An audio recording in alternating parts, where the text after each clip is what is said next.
Yes, ndizera ko umeze neza aho waba uherereye hose wowe ufunguye iyi video.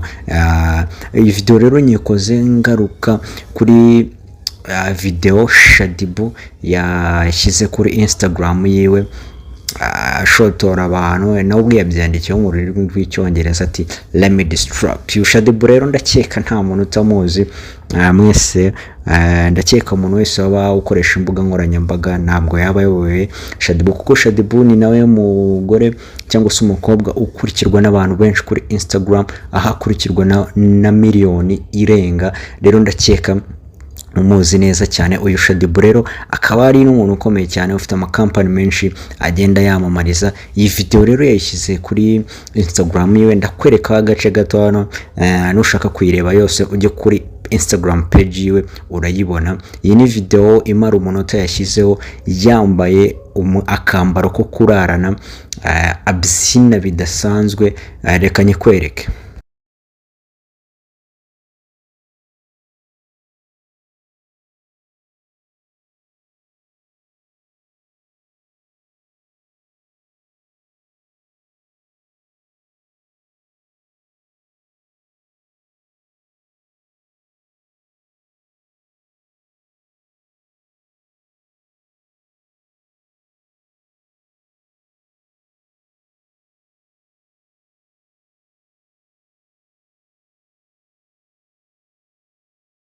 Yes, ndakeka video nawe agace gato nkweretse ukiboneye. Video irambuye wayisanga kuri Instagram ya Shaddy.